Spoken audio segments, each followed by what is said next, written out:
Okay, we are in Orchot Tzaddikim, the path of righteous. Please subscribe to the channel, give it a thumbs up. Hit the notifications and ensuring that YouTube registers you as one of my listeners. And then, yes, after 1,000, we have new members to the new subscribers.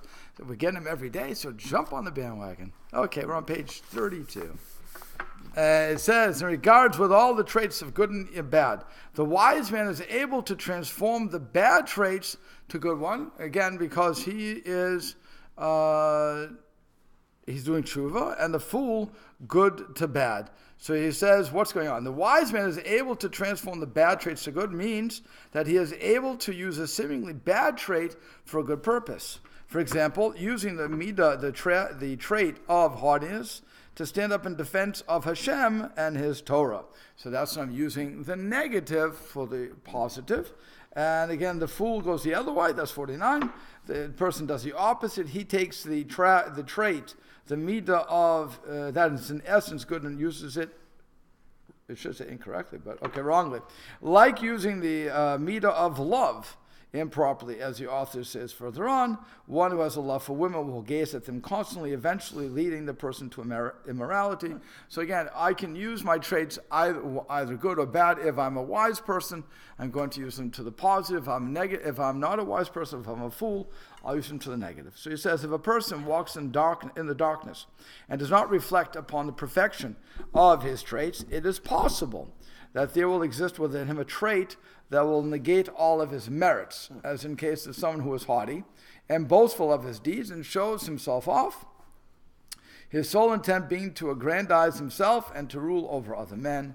And he always speaks of the failings of his fellow man in order to gain honor through another's disgrace, which goes against, of course, Pirkei Avot, which says that we shouldn't denigrate somebody else for our own purposes. It also says that we're going to the laws of Lashon Hara and Motzi Shem Ra, which is best translated as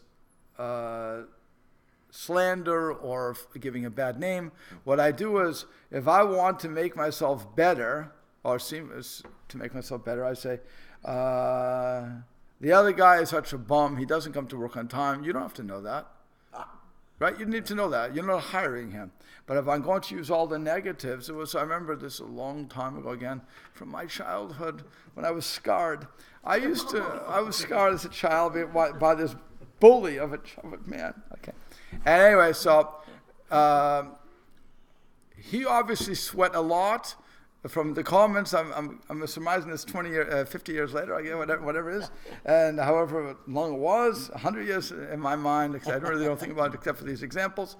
But I remember that I wore a shirt twice, because I don't, thank God, I wash in the morning. I'm clean. I also wear undershirt. It's no big deal. So I wore a shirt the second day, and he decided to pick on me. Oh, you wore a second shirt. What, don't you believe in personal hygiene? And he's doing this publicly, to try to, it was a secular school, it was a regular high school, whatever, high school. And so he's trying to embarrass me. I was saying, what kind of nonsense is that? Shut up. What do you want? There's girls here. What are you doing? Look, we all care about at least in those days, we all cared about these things. I don't know today. Today nobody knows what they are. But in those days we knew what we were. Okay? So true. Okay, so I was very proud of being a male. So it's but here you had that sort of a bully. And by the way, again, you're thinking about that. That was my high school career, and I still remember it because the guy was just an idiot. Mm-hmm. Okay, and we remember the idiots of high school. Mm-hmm. We hardly remember the good guys, but we remember the idiots. And that guy, if he's listening, which he's not because he's not Jewish anyway, but unless he decides to find me someday. No, I'm saying he's not. I can't imagine he was an idiot. You're not an idiot. Okay, there's a difference here. Your guy's an idiot, and because he was just doing that. But that's the point. You're using it. He was using the fact that I wore a shirt twice to make himself feel good about whatever his problem was. Okay, and it was just totally unnecessary. So such a man is like one who pours fine wine into a large cask and then has a small hole in the bottom. There's no question that all this fine wine will escape through that little hole if it's not sealed. Okay? So he says, it is the same for this boastful person. Though he may be filled with Torah, he will lose all of it through one evil trait if he does not hasten to correct it. Okay, this is something important for us to realize. We can be wonderful people. We think we're great, but we have that one fault, and we don't fix it. Well, sooner or later, all of your good merits, and by the way, this also works into it. As a Jew, if I speak slander against somebody, that person gets all of my merits, and I get all of their sins. I want to think about that. Okay, here I am, a rabbi, hopefully doing the holy stuff that I'm supposed to be doing, hopefully living up to my things. And then I decide, against that moment, and I want to speak Lashon Hara. And I do. Well, and you know the person, by the way. If it doesn't work, you don't know the person. Okay, so you know the person. Well, that person has just picked up all my merits, and I picked up all his sins.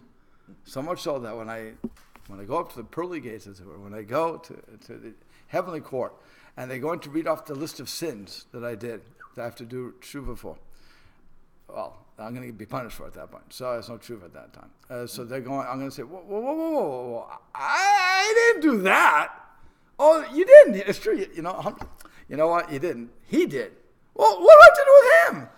Oh, that's the day you spoke Lashon Hara about him, and you got all this stuff. Okay, and the other guy, by the way, the other guy goes up to he goes to the heavenly court, and they start listing off his merits. And he said, "I never looked at a page of Talmud in my life. What are you talking about? You must have the wrong guy." No. He spoke Lashon Hara about you. You got everything. Tell him thank you. Bad deal. Right, which is why you really want to be very careful with you want to. That's why we call it guard your speech. Guard your speech. Don't say anything that's going to be taken that you're going to lose everything for. But that's what he's saying here. If I have that negative attitude and I am doing all these, I'm doing one thing. Well, even if I'm full of Torah, there's a hole. It's the old joke is you're in a boat, a lifeboat, and somebody is drilling a hole under where they're sitting. You say, "What are you, crazy? You're going to sink the boat." He says, "No, I'm only drilling under me. Don't worry about it." Okay, that's the old joke about that, but it's really what's going on here. Okay, so there are a few in the world who recognize the truth. Some are not wise enough to recognize it. Just as one whose legs are amputated cannot climb a ladder, likewise, one cannot ascend the rungs of wisdom without understanding. I have to have both elements. As there is one who is wise, but so steeped from his youth in the desires of this world that he employs all of his wisdom to attain his desires and satisfy his evil inclination. Again, we all know people who do this. He's describing a lot of people here. You're genius. Some people love to tell me that they are geniuses, that they have an IQ of, what's genius, 150, 180, whatever it's going to be. Okay, they always tell me that. And yet they are... You want to look at them and say, as my mother would have said, she said many times, you can be book smart, but you have to have common sense. They lacked common sense. And she said, I'd rather have a common sense than all that, because then you're going to get somewhere. Well, that's what he's talking about here. You're going to have all this knowledge, but you're going to utilize it incorrectly, and it's a lack of common sense. If I know something's wrong, don't do it. Why am I doing it? Because I want to manipulate the system. It's like these guys who who count cards at Las Vegas and get kicked out because they know they're counting cards instead of learning how to gamble properly. There's a proper way to gamble, okay? You can read the books, and they tell you all the methodologies to make it into a business. I'm not suggesting it, okay? I'm not suggesting it, but there are books that tell you how to manipulate stock, how to win on the stock market. There are books, and if you follow those methods, they make sense. So if you follow it, you too can beat the stock market. But, you have to have time, but it's all patience, but you're making a business out of it. And when people go to Las Vegas, they don't make a business, it's usually a vacation. They take $200 and they know they're going to lose it. Because people they don't do it like a business. Okay? And so he's using his knowledge to feed the evil inclination instead of doing it for the sake of heaven. That's what he's doing. That's why he's saying this is wrong. Okay? He can become so habituated to evil acts from his youth that they are now ingrained in him, and it's extremely difficult for him to free himself from the net of sins. And again, why? Because I've trained myself to do that. Right? Whatever I train myself to do, I'll give you an example, a smoker. A smoker will smoke when they get in the car, actually when they wake up, then when having whatever they have in the morning for breakfast, when they have a cup of coffee, they get in the car. Before starting the car, they light another cigarette, then they start the car and they drive. It depends on how long they're in the car, will determine how many cigarettes there is. Then they get out and they'll go to get a coffee before work. They have to have another cigarette. They go on break, they have a cigarette. And it's interesting. The reason I pick on cigarettes is because I keep hearing on the radio they want to have another $2 tax on cigarette smoking. In Indiana. In Indiana. They want to raise the tax. And so I was thinking, wow, they're giving a sin tax. Literally a sin tax. And, that's a whole and as if they think they go, what? That's a whole other thing. The government, they don't want people to stop because then they'd lose all those taxes. Right, but now they want to raise it. So they're advertising that if I raise it as going to stop them from smoking, I'm thinking, it's not true. You know that as well as I do. It's not true, and you're just torturing people who don't have the money to pay for that. But they'll do it somehow. Okay, they'll do it somehow. But that's again, I've trained myself to do that, to have all these cigarettes. Okay, and that's what he's saying. Once you train yourself, it's extremely difficult. You're hooked into that system, and that's when you can't do it. Okay, and that's when it becomes difficult. You can stop, but it's difficult. And yet there is yet another who has the wisdom to recognize the truth as well as the will to walk in righteous ways, but who is not associated with the wise enough to hear from them the wisdom and the proper paths, that who as a result walks in the darkness. So he says in the bottom of 51, this is from Shlomo Melech, King Solomon, one who walks with the wise will become wise. That's from Proverbs. This means that by observing their action and how they conduct themselves, he will learn from them. So the Midrash Yalkut compares one who associates with the wise to someone who enters a perfumery. Even if he buys or handles nothing, his clothing will retain a pleasant scent all day. So again, who do I surround myself with? Do I surround myself with people who are going to act properly, or do I surround myself with the wrong people? And that's why when my son went to Chicago, he's in Skokie. For high school. So I said to him, because he's no longer under my tutelage, as it were, so I said to him, pick your friends wisely. Depending on who you hang around will determine if you are a good kid or a bad kid. You're already a good kid, but you will be influenced. Don't think you won't be. And so I said to my daughter when she went to Israel, I said to my youngest when she even in school, I say, pick your friends. Pick your friends. And you don't have to be friends with the whole world. Pick your friends because you will be influenced. And we all are. We all are influenced. And that's what he's saying. So he may be compared to a person who has a treasure in his house, but who, unaware of the treasure, sells the house to someone else. Can you imagine you have a house and you sell it and somebody else finds $1 million? Well, you're going to kill yourself, aren't you? Contemplator says, all man's character traits, one different from the other, are competing for attention. This one pulling here and the other one pulling him there, and the evil inclination assists every trait and incites a man to choose evil. He is like a man walking in the wilderness who is confronted by bears, lions, leopards, wolves, and many other predators. This man must open his eyes and fight each one.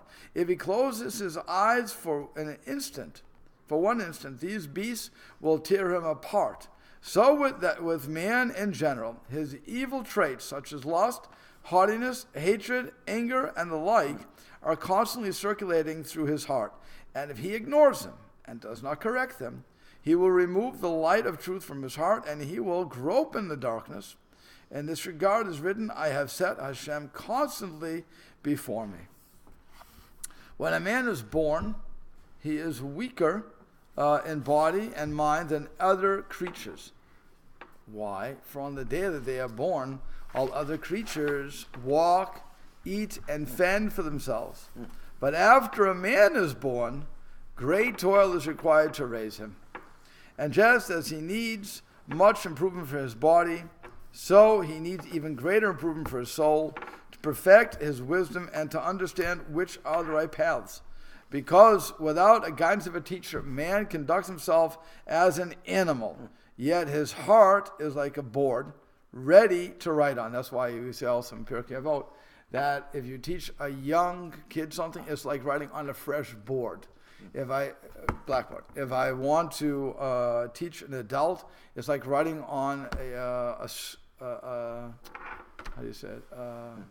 A board that was written over and erased, already there, a dirty board.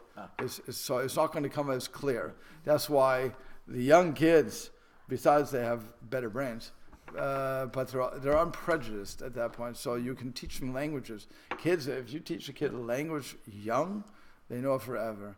An adult, it takes so long to learn the language. I know that. Why do I know Hebrew? Because I learned as a young kid. If I would be learning it as an adult, it would be much harder for me to do. It's not impossible, but it would be much harder. And the same way, if I would suddenly decide to take Greek, because that's a different alphabet.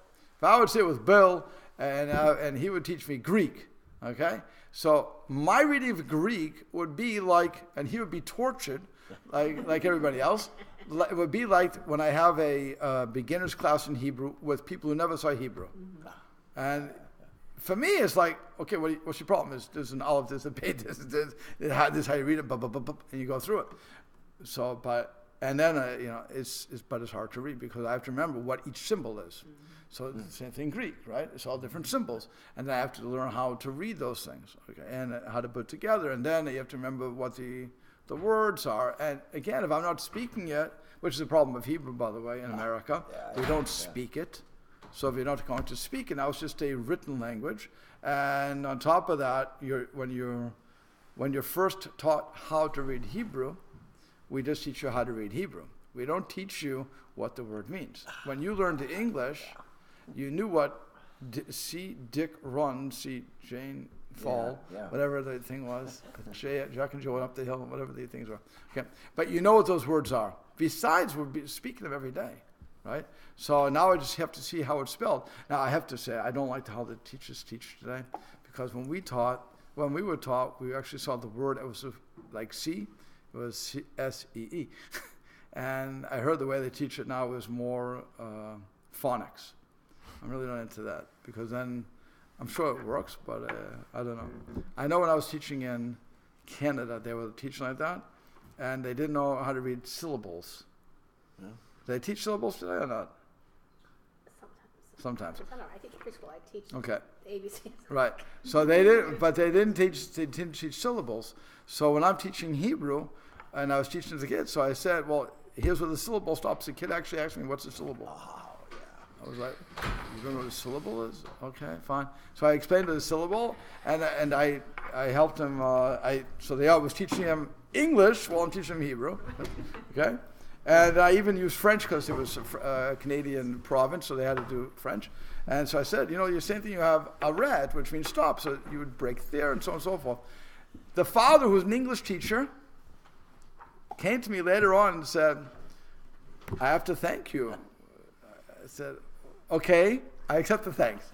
Why are you thanking me? He said, you taught my kid how to read English. I said, what are you talking about? He said, they don't teach what you taught in school. You just saved me a lot of time. My kid actually read English now and understand and to break it down because of your Hebrew. So he learned that. Wow. And so it's an interesting concept. But that's what I'm saying. Is you need a teacher to teach you these things. And if you're just going to go blind, you're not going to get it. Okay? Or on page 38. Okay? So he says, if this board is in the hands of a fool, again, we're talking about teaching the person.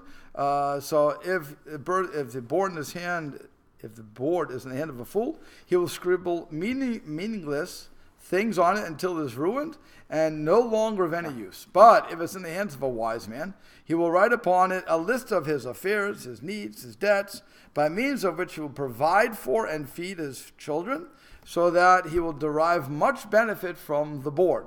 So too, it is the heart of a man.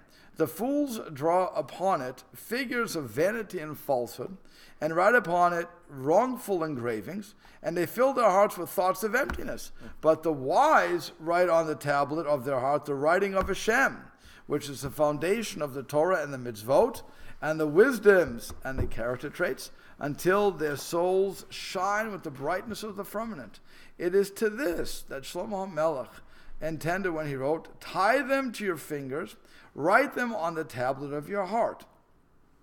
So he says in 53, according to the Malbim, Shlomo HaMelech is advising, again, King Solomon is advising a person that his heart and soul should be imprinted with the words of Hashem. For then all of his thoughts, emotions, and actions will be conducted within the framework of a Torah philosophy. This is precisely what the author is saying when he says, the direction in life one chooses to go depends upon what is embedded in his heart. The show that will be produced will be the result of the script that was written. Take serious heed in preparing the script. And he is, by the way, the Rabbi Yachim says, I remember this is the greatest his, I liked his part. He said, not only is a mind a terrible thing to waste, but also is an neshama a terrible thing to damage. Okay, you have the soul. You're damaging that when you don't do proper things.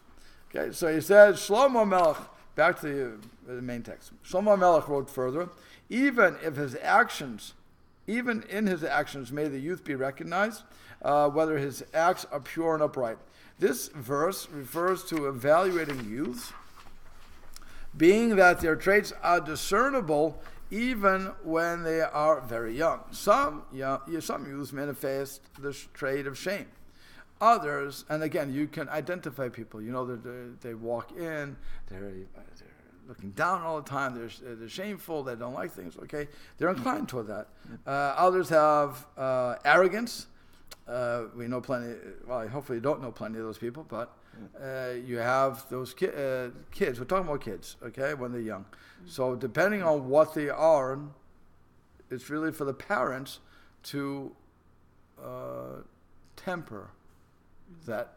By the way, I'll say it like this, because I don't want anybody to misunderstand me. I don't mean temper by slapping, okay? Every kid is his own universe.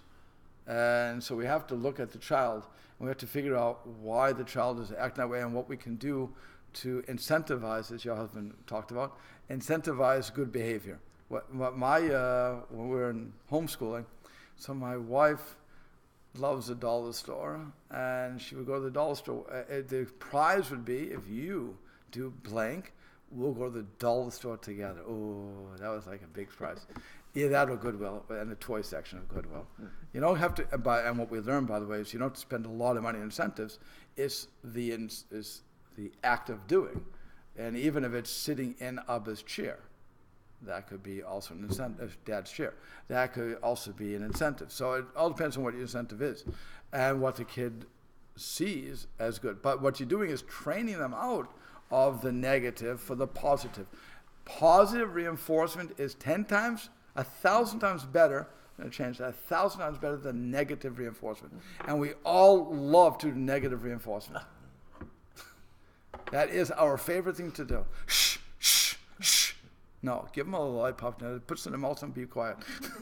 That's the easiest way to shut anybody up. Here's a lollipop. Be quiet. Okay, thank you. If you're quiet, I'll give you a lollipop. Great. Kids quiet, and you get the lollipop. So you have to go there. Not just okay. Deal with it. But what you're doing is teaching. Now, I'm going to go with that. You're teaching and using incentives, and they will have to be raised or lowered. But sooner or later, they'll realize that why they have to do it. And that's lolishma, bolishma. I'm not doing it for the sake of heaven. I will come to do it for the sake of heaven.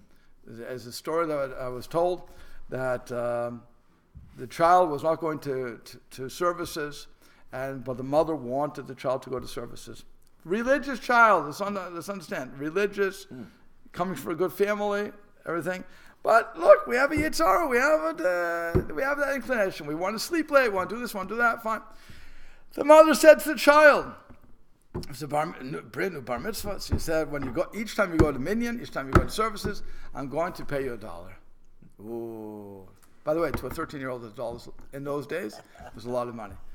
You're walking out with Shabbos you didn't give, because that was 6 days a week. So they come out $6 a week. That's a nice allowance, okay? You can get a lot of pieces of pizza with that. So what happened was he was going to me, and mother paid him. He's all very happy to pay the $1. Actually, it was $2 a day, so because you have to go twice a day.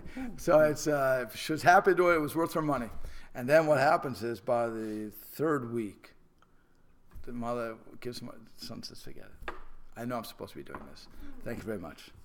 And then he went on the rest of his life. To this very day, he goes to Minyan. Wow. But that's what his mother did because she wanted to incentivize. But sooner or later it became, I understand what I have to do. It's all right, Ma, keep your money. Of course, other people would say, take the money and run.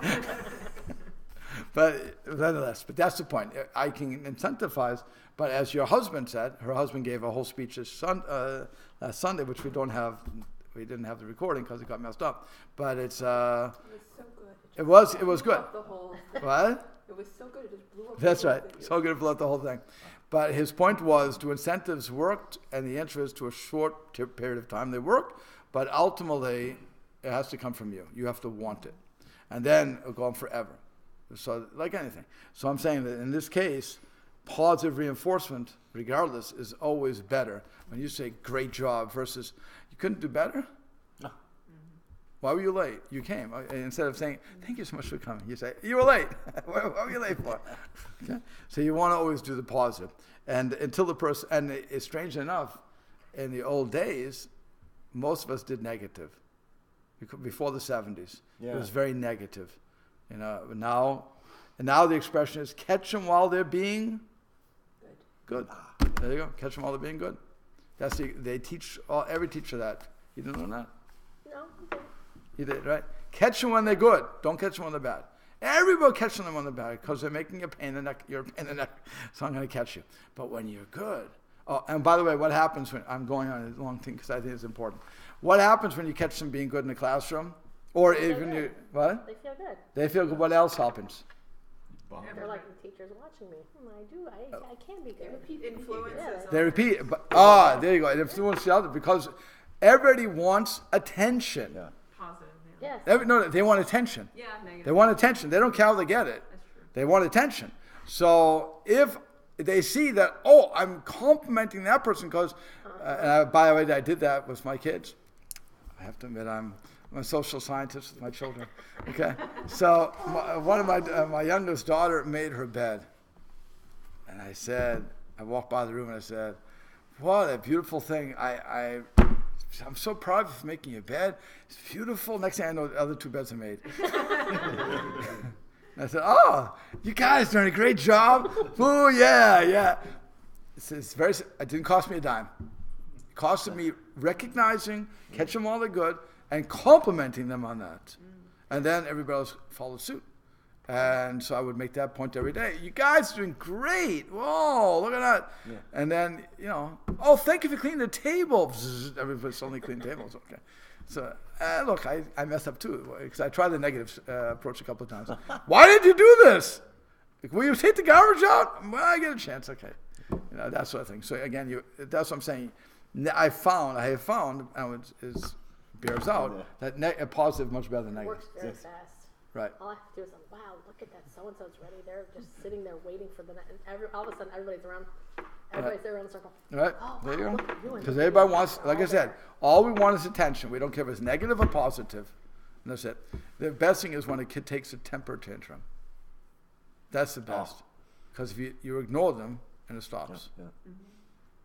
Because my wife, when my kid took a temper tantrum, first she laughed, and then she laughed. She thought it was funny.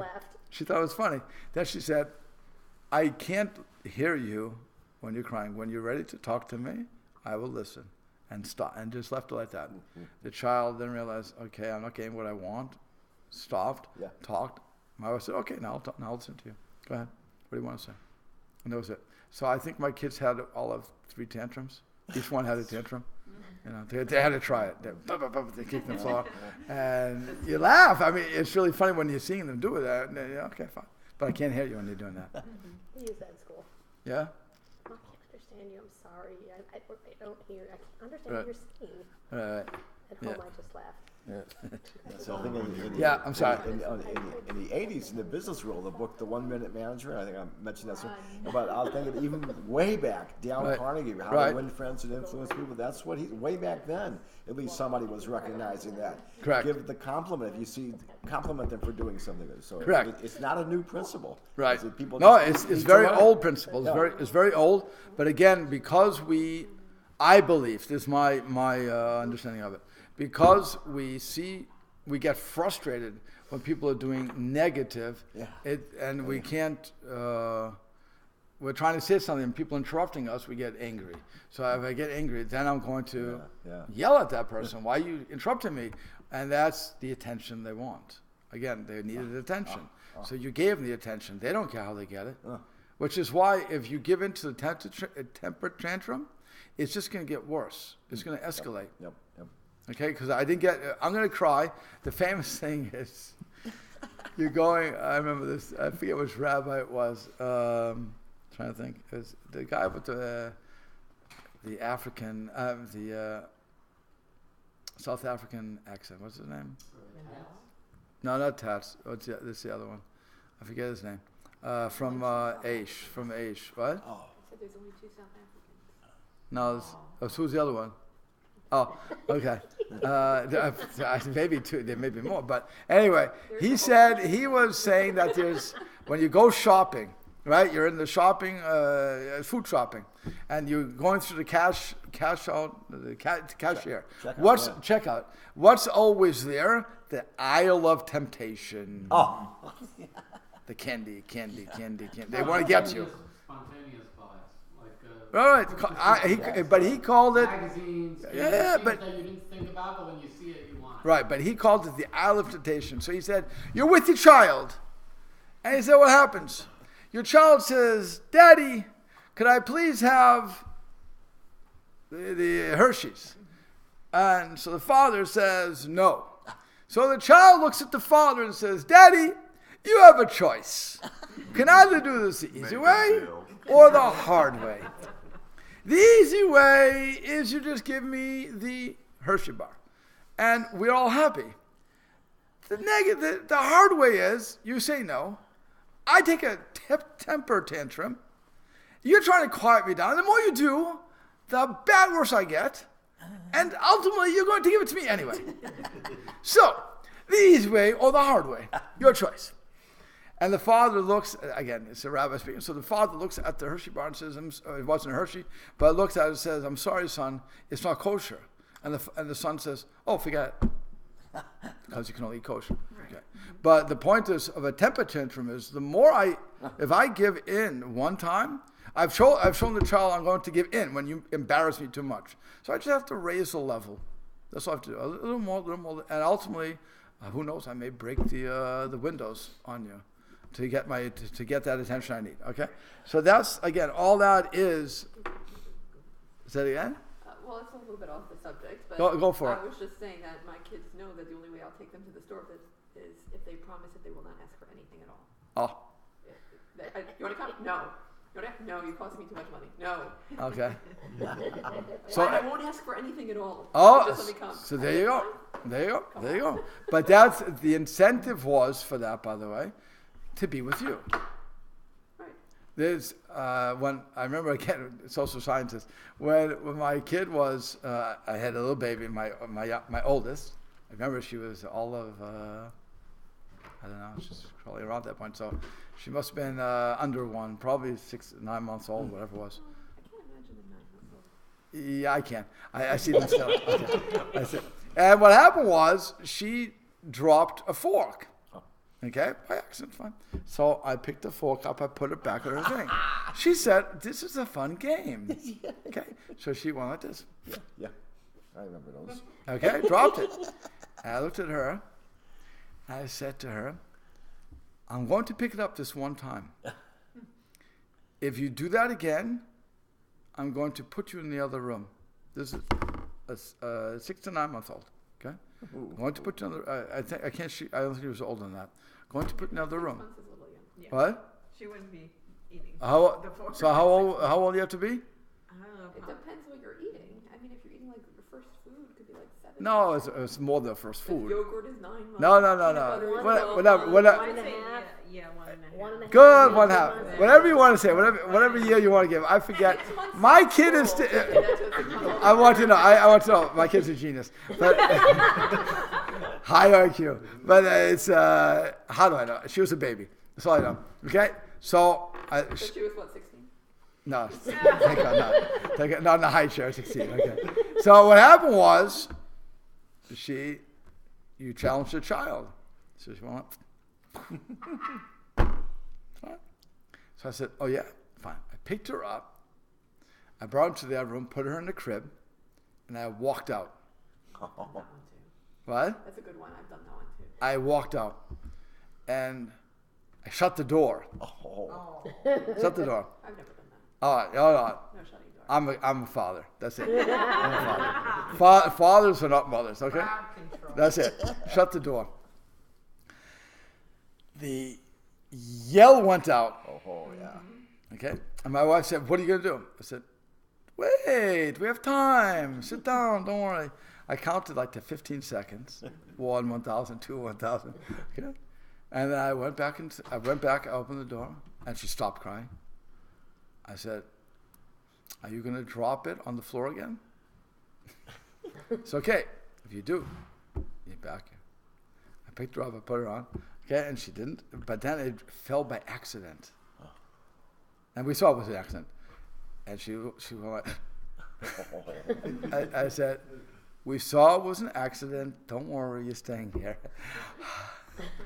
But I'm saying, if you can train a child like that, it's a simple thing. Again, there are consequences to your action. This is what I'm going to do, blah, blah, blah, blah. So, again, that's what you're really training. That's why when people say they can't, I know people think I'm cruel. They're going to watch this and say, I can't watch them anymore. But social scientists on your kid. But it's really true that you have to figure, as a parent, well, they always say we weren't given instruction booklets when we were giving our kids, right? But really we were, but okay, but it's called the Torah. But at the same time, you have to sometimes wing it. Now, for the most part, like I said, I'd rather use positive reinforcement, which is what I did when we said to her, it wasn't your fault. It's no problem. And you compliment it, so they know that you're doing it out of love more than out of just my desire to torture you. Being authority. Right. You can't always be an authority. You have to. That's why you have to mish mercy with justice. But it's you have to show them there is a consequence to this. You have a consequence. But then they're less likely, by the way, thank God, my daughter who's now 20 years old, 20, and she many times calls us up and says, thank you so much for bringing us up the way you did. Which it touches me every time she does it. It really does, because she means it. She doesn't have to say it, she's in Israel. She doesn't have to say it. Stage, wait till they start giving you presents. Give you presents? She's gonna give you presents, yeah. This is your oldest, so you don't know. And your But session. there's a point where they suddenly has tons of Akarzatu for all that you've done. Oh, yeah? I can hardly wait. And then they Okay. change themselves. Parents get smarter They do. Yeah. Okay.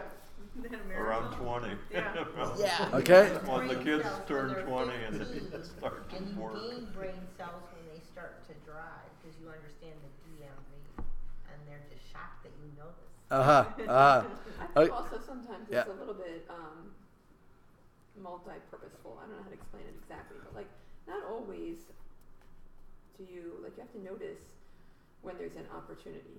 Like it's not always the fact that she dropped the fork. Maybe there was something else that you had to all right, let me give you an example through a story, okay? Go ahead. One of my kids, okay, she goes through a hard time sometimes. Sometimes she's fun, whatever. She has her own stuff, right? So she snuck some watching time. Some No what? one knows who I am, right? I'm anonymous on the thing. So nobody. So Some what? she Watching. snuck on the Screen computer. time. Oh, screen Snuck time. on the computer. Right. And I caught her. So what's my immediate action? You're done for a week. Nothing else. So I'm putting my kids to bed, and the time isn't when they officially start to use the computer. So I'm putting some other younger kids to bed, and I notice out of the corner of my eye she's mumbling, and she's mumbling really strongly. So I say to myself, I had a choice right then. I could either continue on with the punishment and teach her that she can't do that, or I could teach her that her mumbling counts. So I looked up and she says, please, Mom, 15 minutes. You can take off 15 minutes. I'm not going to do it again. Let me do it. And I said, fine, 15 minutes. She goes, I love Hashem. I was saying Tehillim the whole time. And I said, really? You were saying Tehillim? Wow. How nice. So it's not always, there's always a lot of, there could be a lot of things going on at one time, and sometimes you give in, Right. but you gain something more because you taught a different lesson or you taught them something else. No, 100%. If you came in. right, but that's a judgment that you're making as a parent, and what you want to get out of that, right? So because the point is they have already listened to you. Now you see them mumbling, and you're assuming they're okay. Let's hear what you want to say. If they're just mumbling hard, I can't believe my mother's. So then you what do? You choose to ignore that because you don't have to hear everything. Right. Parents have what we call selective hearing. Okay, we have selective hearing. Sometimes we listen, sometimes we hear it, sometimes we choose to ignore it. And so, but if I hear the person saying Tehillim, okay, so let me hear what you want to say. Because you did the right thing. Tehillim is Psalms. So you're praying to God, please send me, Hashem, 15 more minutes. But seriously, a teenager or another kid who Right. not even a preteen, whatever it is, to say, Hashem loves me. That Right. was the statement Right. that I've never heard out of the girl's mouth Right. before. But that's Not that she didn't feel that before, but that she never, I see a direct, right. correlation. Right. So correct. Listening and all of those. But that's part of being a good parent and knowing when to. There you go. Are you happy? That's part of following. That's again. There's no book about that. You don't see a book about that. But that's basically catching them being good. But what I'm saying is that I also didn't give the consequence for sneaking. I gave So what? I gave a little consequence for sneaking. Okay. I did give in. Really. She doesn't see it that way. But I got a much better. No, but she didn't got see it. Much better. She doesn't see it that way. She saw it. She davened, and that happened. So it's not you gave in. It's Hashem made you give in. That's what I was going for. No, that's what she saw. In other words, if you would have said 15 minutes, no computer, and then you suddenly say, no problem. Then she knows it's done. It's a done deal. Then she'll walk all over you.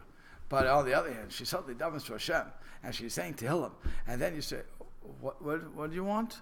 What are you doing? 15 more minutes? And you suddenly give in? She's saying, Baruch Hashem. This actually works. Yes, Hashem loves me. He listened to my prayer. You can't get a better result than that. Because it's not you who gave in. It's God's forcing you to give in. So that is a very powerful thing. You better be careful or I'm going to say Tehillim on you. Right. Well, sometimes it works, sometimes it don't. But then when it doesn't work, you say, I guess Hashem said no. That's right. I mean, something like Right. The beauty of that is that you have to think when you're parenting and you're disciplining that you've already taught her that you turn to Hashem and that made that connection of how Hashem and the Torah teach us, our parents teach us, to put that connection together. She already had that information. Right. Good. That Okay. you've prepared her to deal with the situation. And you're teaching her the art of negotiation. That was big in my family. The art of negotiation, the art of the deal. Communication. Okay, so let me just finish. Time out. Let me just finish the bottom of the paragraph, and then we'll have to stop. Okay, so he says, know that all the traits that a man displays from his adolescence through his old age were present in his childhood and his youth. It is just that at the time he did not have the power to reveal them to bring them to actuality. And those youths who have been overcome by corruption may yet be diverted by the right path, to the right path, for they are amenable to reprimand, and they lack the strength and the cleverness to escape the reprimander. They must bear his reproof. But in old age, one is not so easily diverted from his early orientation. At that stage, one may be compared to a silver tray that was buried in the ground and acquired a thick tarnish. Such silver requires polishing after polishing before it can regain its original luster. So with a man who has followed his way and custom and has become steeped in the depths of inferior traits. He must, quote unquote, polish his mind to distinguish between the good and evil, the impure and the pure, and habituate himself to divine service until the positive traits are implanted and embedded in his heart. We'll have to stop here. Okay. What? What? Such a short class.